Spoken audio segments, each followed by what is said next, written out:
Welcome to our channel. నేను యజ్ఞమూర్తి. ఇప్పుడు మన ముందు సీనియర్ డైరెక్టర్ గీతాకృష్ణ గారు ఉన్నారు. తెలుగు సినిమాకు సంబంధించిన కొన్ని విషయాలతో పాటు ఆంధ్రప్రదేశ్ అలాగే తెలంగాణకు సంబంధించిన కొన్ని రాజకీయ అంశాల గురించి చర్చించడానికి ఆయన మన ముందున్నారు ఈరోజు. సో నమస్తే డైరెక్టర్ గారు. హాయ్. చాలా సంతోషం ఇలా కలుసుకోవటం. అంటే ఈరోజు తెలుగు వాళ్ళందరూ గర్వపడే రీతిలో చిరంజీవి గారికి పద్మవిభూషణ్ అవార్డుని కేంద్ర ప్రభుత్వం ప్రకటించింది రిపబ్లిక్ డే సందర్భంగా. సో దీనివల్ల అంటే చిరంజీవి గారికి అవార్డు రావటం అనేది చాలా నిజంగానే గర్వకారణం అనుకుంటే, కొంతమంది దాన్ని చిరంజీవి గారి కంటే సీనియర్లు ఉన్నారు కదా, సో వాళ్ళకి ఇవ్వకుండా చిరంజీవి గారికి ఇవ్వటంలో ఏమైనా రాజకీయాలు ఉన్నాయా అని ఇలా మాట్లాడుకుంటూ ఉన్నారు. సో మీ ఒపీనియన్ ఏంటి? ముందు మీ ఛానల్ తరఫున నా తరఫున కంగ్రాచ్యులేషన్స్ టు చిరంజీవి గారు. విభూషణ్ వచ్చింది కాబట్టి డెఫినెట్గా గర్వించదగ్గ విషయమే. ఇప్పుడు అదేవిధంగా అల్లు అరవింద్ గారి అబ్బాయికి నేషనల్ అవార్డు వచ్చినప్పుడు కూడా ఈ బజ్ ఏర్పడింది. అవి కూడా క్రిటిసైజ్ చేసే వాళ్ళు ఉంటారు, ఎప్పుడు ప్రో అండ్ అగైనెస్ట్ ఉంటారు కదా. చిరంజీవి గారికి రావటం మటుకు డెఫినెట్గా కరెక్టే. యాక్చువల్గా అది పొలిటిక్స్ ఉంటే ఉండొచ్చు, పొలిటికల్ మైలేజ్ లేకుండా గవర్నమెంట్ ఎవరు ఇవ్వదు. పొలిటికల్ మైలేజ్ ఎలాంటి అంటే దేశంలోనే రెండో అత్యున్నత పౌర పురస్కారం భారతరత్న ముందు ఇదే కదా. దాని తర్వాత నా ఉద్దేశం ఏంటంటే, నా సజెషన్ చచ్చిపోయిన తర్వాత అవార్డులు ఇవ్వకూడదండి. కొంతమంది చచ్చిపోయిన తర్వాత ఎందుకు ఇస్తున్నారు? ఊరిన పేరు కోసం. ఓకే, అది తెలిసిపోతుంది పొలిటికల్ మ్యారేజ్ కోసమని. బతుకుండగా ఇవ్వాలి. ఇప్పుడు చచ్చిపోయిన తర్వాత విగ్రహాలు కట్టడం వేరు, బతుకుండగానే విగ్రహాలు కట్టడం వేరు కదా. ఆ విధంగా గుర్తింపు అనేది లభించాలి. చాలా మందికి చచ్చిపోయిన తర్వాత కూడా ఇద్దాం, వాళ్ళ ఎన్టీ రామారావు గారు భారతరత్న, ఏంటి ఉపయోగం? ఆయన ఉండగా ఆయనకి ఆ సంతోషం లేనప్పుడు ఆయనకి ఇచ్చేంటి ఇవ్వకపోతే ఓన్లీ పొలిటికల్ మైలేజ్ కోసం ఇవ్వడం నా ఉద్దేశం. అది మానుకోవాలి. ఇప్పుడు చిరంజీవి గారికి ఇవ్వడం అనేది నేను అనుకోవటం పొలిటికల్ మైలేజ్ ఉన్నా కూడా is correct.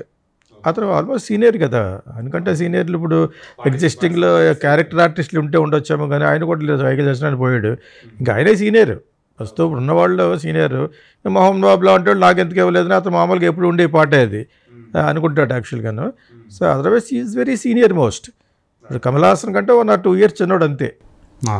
Otherwise is also done so many stupendous successful films. జనంలో ఆదరణ లేకపోతే ఇంతకాలం నిలబడడం కష్టం కదండి. అన్ని విధాల చదువుకు ఇప్పుడు ఉషా ఓతప్కి ఇస్తే తను ఏమనుకుందంటే, ఇదేంటి నాకేంటి ఇచ్చారు, నాకు శాస్త్రీయ సంగీతం రాదు, ఏమి రాదా అంటే, it is for the popularity, for the service you done for the entertainment industry. అంటే మీరు ఎంతమందిని ఆ రంగంలో వినోదాన్ని పంచారు మీ పాట ద్వారా?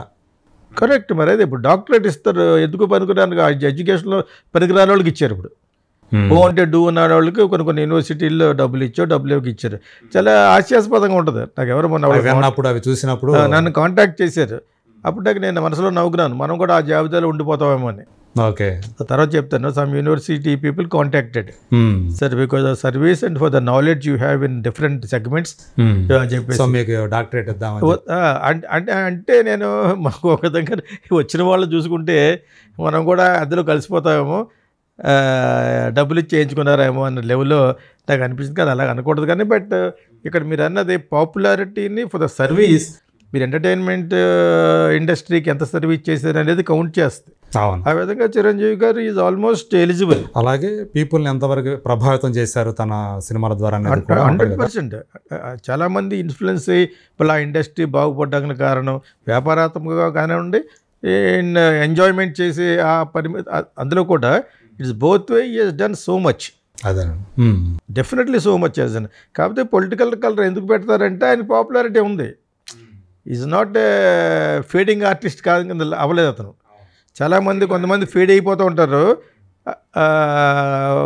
బట్ ఇతను అలా లేడే. ఈరోజు కూడా 50 కోట్లు ఇస్తారు. ఈవెన్ 9 సంవత్సరాల మధ్యలో గ్యాప్ వచ్చినప్పటికీ కూడా, గ్యాప్ వచ్చినా కూడా అతనికి చాలా మాస్ ఫాలోయింగ్ ఉన్న హీరో అతను. మరి అంత మాస్ ఫాలోయింగ్ క్యాష్ చేసుకోవడం గవర్నమెంట్ తప్పు కూడా లేదు. ఇవ్వటం వల్ల వాళ్ళకు కూడా క్రెడిట్ రావాలి, ఎవరేమనుకున్నా కూడా. మరీ అతను ఏదో ఏ సర్టిఫికేట్ సెక్స్ సినిమాలు చేసిన టైప్ ఆఫ్ హీరో కాదు కదా. ఫ్యామిలీని ఇంటిల్లపాది లైక్ చేసి ఈ రోజు కూడా యూట్యూబ్ ఆన్ చేస్తే తను ఇళయరాజా కాంబినేషన్ సాంగ్స్ నేనే చూస్తూ ఉంటాను. ఓకే. ఐఎమ్ కుకింగ్, నా పాటలు పక్కన పెట్టండి, మీరు వంట చేసుకుంటే ఆ పాటలు ఐ వాజ్ సో మచ్ ఇదనమాట. అంచేత అతను he has done indirectly so much of service and it was entertainment industry one. తర్వాత ఏజ్ వైజ్ ఇది నా 67+ కదా. సో బై ఆల్ మీన్స్ అతనికి అది ఏజ్ ఉన్న వాళ్ళకి అందరికి ఇచ్చేస్తాడు. ఏజ్ ఉన్న వాళ్ళు ఈజ్ సక్సెస్ఫుల్ పర్సన్. ఇక్కడ సక్సెస్ కౌంట్ చేస్తండి. Till you die how successful you are. Rama Rao గారు లాగా by all means NT Rama Rao గారు successful in all the fields. పొలిటికల్గా ఆయన ఎలా గెలవగలిగారు అనేది పక్కన పెడితే he was a very stupendously successful person NT Rama Rao గారు. పౌరాణం కానీ నాది కానీ నటుడుగా కానీ బయట వెళ్తే అతకున్న charisma, who has got that. ఆ కరిష్మా ఎవరికి లేదు. ఎన్టీ రామారావు గారు అంటే ఎన్టీ రామారావు గారు, దట్స్ ఆల్. సో అసలు ఆయన ఉండేటప్పుడు ఎన్నో అవార్డులు ఇవ్వాలి, ఏదో ఒక విధంగా ఇవ్వలేదు ఆయనకి. ఆయనకి నేషనల్ అవార్డు ఇవ్వలేదు. సేమ్ అదే అక్కడ కూడా పాలిటిక్సే. ఏ విధంగా చూసుకున్నా కూడా ఆయన అన్నిటికీ అర్హుడు. ఆయన డిజర్వ్స్. అవును. మరి ఆయనకే ఇవ్వలేదు. ఆయన ఈ డిడ్ంట్ కేర్. ఆయన లెక్క చేయలేదు. ఆయన లాబింగ్ కూడా చేయలేదు. అసలు ఆయనకి అది ఇష్టం ఉండదు. హ్యాడ్ ఈ డన్ లాబింగ్ ఆయనకి ఇచ్చి ఉండేది. ఇదే పద్మవిభూషణ్ ఇంకా పెద్ద పెద్ద అవార్డులు అర్హుడు ఆయన. అంటే ఇప్పుడు పొలిటికల్గా బాగా ఇదైపోయి ఆయన ఎప్పుడు కూడా ట్రై చేయలేదు నాకు తెలిసి. చాలామంది ట్రై చేస్తూ ఉంటారు. అవును, చాలామంది వాళ్ళ పేర్లు ఎందుకు చాలు, నాకు ప్రజాభిమానమే చాలు, ప్రజలే నాకు. అసలు ఆ పక్కన ఆలోచించలేదు. ఆయన అంత గర్విష్ట ఆయన. That is one point you must like in his charisma NT Rama Rao గారు అన్నమాట. అంటే అలా కొంతమందికి రాదు. అదేవిధంగా ఎస్వి రంగారావు గారు, ఆత్మగౌరవం, శివాజీ గణేశన్ గారు, ఎస్వి రంగారావు, వీళ్ళందరూ గ్రేట్ యాక్టర్స్. వాళ్ళు డ్రామాటిక్ కానీ మెలో డ్రామా కానీ ఫెంటాస్టిక్ యాక్టర్స్. వాళ్ళది ఏంటి కేర్. వాళ్ళ లైఫ్ అయిపోతుంది. దేవర్ డిమాండ్ అండ్ సప్లై. రామారావు గారు డిమాండ్ అండ్ సప్లై. పాలిటిక్స్లోకి వెళ్ళిపోయిన తర్వాత కూడా నా దేశం సినిమాలు యాక్ట్ చేశారు ఆయన. అవును, బాబాయ్ గారు ఎవరు డైరెక్ట్ చేసినట్టున్నారు కదా ఆయన. Last film. అవును, పాలిటిక్స్ లోకి వచ్చే ముందు చేసిన లాస్ట్ ఫిల్మ్ అది. తర్వాత సర్దార్ పాపారాయుడు అని ఆ స్టేచర్ నిలబెట్టుకునే సినిమాలు యాక్ట్ చేశారు ఆయన యాక్చువల్గా. అవన్నీ హెల్ప్ చేసినాయి కూడా. సో అంత బోడా కూడాను. If anybody takes a good project, as ఆ టైప్లో అనమాట. నా you don't get that actor again, that star again in Indian film industry.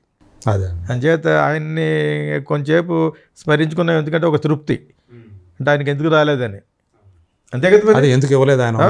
అలాంటి వాళ్ళు మాట్లాడుకోకపోతే గ్రాటిట్యూడ్ లేదంటే లెక్క మాకు. సినిమా ఇండస్ట్రీ ఈ రోజున సుభిక్షగా ఉన్న ఇండస్ట్రీలో ఒకటి తెలుగు. ఇప్పుడు entire Bollywood coming and discussing with directors in Telugu. అవును, ట్రూ. ఆఫ్కోర్స్ తమిళ ఆల్సో.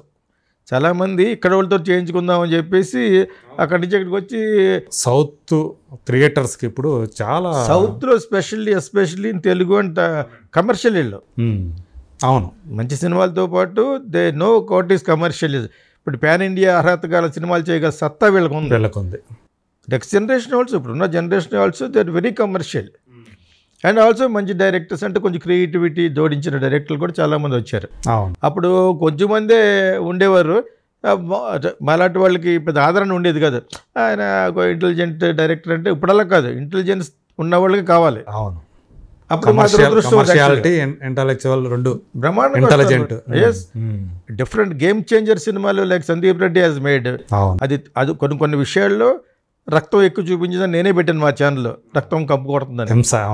రక్తం కంపు కొడుతున్నాను. ఎందుకంటే ఈ రోజుల్లో ఏదో కారణం ఉంటే తప్పితే కత్తి ఎందుకు పట్టుకెళ్తాడండి. ఇదని కడపది. ఇప్పుడున్న జనరేషన్లో మిగతా అన్ని మోడర్న్గా ఉంటాయి. అది ఒకటి మటుకు కత్తిరి పెట్టినారు కాబట్టి అసలు పోలీస్ వ్యవస్థ అనేది ఉండదు. పోలీసు ఉండదు, ప్లస్ రివాల్వర్ లేవు, గన్స్ ఉంటాయి అన్ని. అది చాలా శంకర్కి వచ్చిన బుద్ధిలో వచ్చినాయి. ప్రపంచంలో అలా ఎక్కడ ఉండదు. లాస్ట్లో వాడిన మిషన్ గన్లాగా ఎక్కడ ఉండదు. The started in First Blood, ర్యాంబోను. ఆ కాలంలో అక్కడ నుంచి అది ఎప్పుడు 20-30 ఏళ్ళు కదా, 35 years బ్యాక్ అది ఒక ఫ్యాంటసీలాగా పెట్టాడు అతను. బహిల్మాన్ కాబట్టి అక్కడ ఆయన హీ డిజర్వ్స్. అక్కడ సిల్వెస్టర్ స్టాలోన్ డిజర్వ్స్. ఫంటాస్టిక్. ఇది కదా పాపం, మనిషి కూడా చాలా మంచివాడు అంటారు అతన్ని. లాస్ట్లో ఈ lost everything for the divorce. So ఊరినే అక్కడక్కడ ఎందుకు చెప్పేస్తున్నామంటే ఒక రౌండ్ వేద్దాం సినిమా మీద. బట్ అదర్వైజ్ చిరంజీవి గారు డిజర్వ్స్ 100% ఫర్ ఎ పద్మవిభూషణ్. అదేవిధంగా ఉషా ఉత్తప్ కూడా మరి చదువు ప్రకారంగా నా డైరెక్ట్గా సినిమాల్లో కంటే అదే నిజం మీరు అన్నట్టు ఇప్పుడు ఉషా ఉత్తప్ అనేది ఒక సర్ప్రైజింగ్ సింగర్ యాక్చువల్గా ఆవిడ అవును. మరి ఆర్కెస్ట్రా ఆవిడే ఆశ్చర్యపోయింది అంటుంది కదా, I was surprise one somebody announce this అని. కానీ ఆమె వాయిస్ ఏదైతే ఉందో మాస్కులిన్ వాయిస్ విత్ బాస్లో పాడద్దు అనమాట. నేను అందుకే ఇచ్చాను కీచురాళ్ళు, ఎనర్జెటిక్ పాడే విధానం హుషారుగా ఉంటుంది. ఇప్పటికీ కూడా ఆవిడ 80+ ఆవిడ ఆల్మోస్ట్. ఓకే, మరి ఇప్పుడు కూడా ఆవిడ she able to sing like Ilaiyaraaja. So యాక్చువల్గా ఇళయరాజా ఆల్సో డిజర్వ్స్. అదే ఇది ఆయనకి చాలా లేట్గా వచ్చింది, అది నేనే వెళ్ళి ఆయన పొడిచాను. దాని తర్వాత అవార్డులు వచ్చినాయి ఆయనకి. ఓకే, ఒక ఈ అవార్డులు ఏమి రాని క్రితం రెహమాన్కి వచ్చేసినాయి. ఇంక నువ్వేం చేస్తున్నావు, ఏం చేయాలన్నాడు, లాబింగ్ చేయాలన్నాడు. లాబింగ్ మరి నువ్వు చేస్తావన్నాడు, నేను చేయను అన్నాను. నువ్వే చేసుకోవాలి, ప్రెస్కి పిలవమని చెప్పాడు, ఇలా చెప్పమని. మేము ఎదురాలు మాట్లాడుకుంటాం కాబట్టి ప్రెస్ నువ్వు పిలిస్తే నేను చెప్తాను, కానీ నేను ప్రెస్ పిలవకూడదని చెప్పాను. నీకు ఎందుకు రాలేదు దాని మీద నా వాల్యూమ్స్ మాట్లాడగలను. నీకు ఎందుకు రాలేదు, nobody supports you, you are a గర్విష్టి. నేను చెప్పాను, డైరెక్ట్గా చెప్పాను. నన్ను అంటున్నావు కదా, నన్ను అనేవాడు అనమాట. లేదు నీకు ఎందుకు సపోర్ట్ చేయకు, నీకు 10 సార్లు రావాలి పద్మవిభూషణ్, అంత టాలెంటెడ్ పర్సన్. అప్పుడు స్టార్ట్ చేశాడు, దెన్ టక్ టక్ టక్ అంటే వచ్చినాయి. ఓకే, అలా వాళ్ళ ఇంట్లో జరిగింది నాకు ఆయనకి వ్యాగువేదం. అవునా? అంటే అతను నీకు నన్ను ఒకసారి గర్వం అన్నాడు, ఒకసారి టైమ్ ఆడియో ఓపెన్ కనుమేరా హోటల్లో. అవునా? అంటే నేను ఒక 2-3 తప్పితే హీరోయిన్లు తప్పితే మిగతా వాళ్ళని మారిపోయారు అన్నాడు. అంటే అతను డిసిప్లిన్ ప్లస్ అతను కొంచెం కరెక్ట్ మనిషి అని అంటగా చెప్పాడు. ఓకే, నేను అది మనసులో పెట్టుకుని అక్కడ ఆయన వెంటనే అనకూడదు, అది నా సినిమా, నాకు సంబంధించిన ఆడియో ఓపెనింగ్ పెద్ద వాళ్ళు ఉన్నారు, హేమాహేమీలు, ఆర్బి చౌదరి అని. తమిళ సినిమా కదా అది, 5 స్టార్ హోటల్, అది రియల్ 5 స్టార్ హోటల్ కాన్మేరా మెడ్రాస్లో. అక్కడ చేసాం.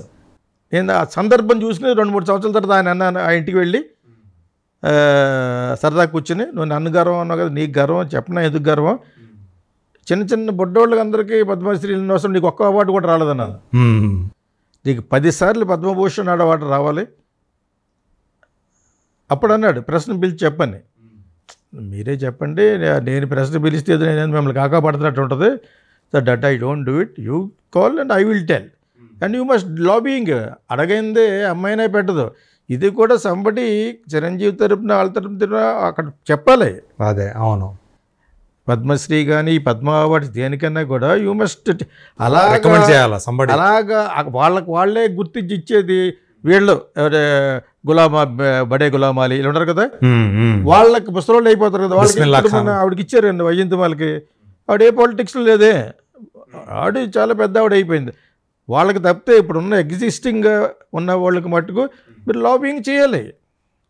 అదే చేయకుండా అవుతండి. ఇప్పుడు అప్లై చేయకుండా అవన్నీ నేషనల్ అవార్డు ఎలాగ వస్తుంది? అవును, అప్లై చేయాలి. అవును, వాళ్ళు చేశారు కాబట్టి చేయాలి. చాలా మంది లాబింగ్ ఉన్న వాళ్ళలోకి వీళ్ళు చూసుకొని స్క్రూటినీ చేసుకొని వీళ్ళకి ఇవ్వడం వల్ల మనకి ఏంటి ఉపయోగం అని గవర్నమెంట్ డెఫినెట్గా చూస్తుంది. అదిలో ఓపెన్ సీక్రెట్ మాట్లాడుకోవడం తప్పింది. కానీ ఇక్కడ అలా చూసినా కూడా చిరంజీవి గారికి ఇవ్వటం అనేది 100% కరెక్ట్ అంటున్నాను. నో అదర్ థింగ్స్, ఆయన ఏం హెల్ప్ చేయలేదు ఎప్పుడూ, but still I'm telling it. దానికి నీకు దీనికి సంబంధం లేదు. He deserves it. ఇప్పుడు ఎన్టీ రామారావు గురించి మాట్లాడుకున్నాడు, మాకు అంత వయసు లేదు కాబట్టి మాట్లాడలేదు, అది ఫైట్ చేసి ఉండేవాళ్ళం. అప్పుడు మేము బచ్చాస్ కదండి. ఇప్పుడు లాగా ఉంటే సోషల్ మీడియా ఎంటైర్ ఇండస్ట్రీ తరలి వెళ్ళి ఆయనకి ఇవ్వాలని అనేవారు. ఖచ్చితంగా, అవునవును.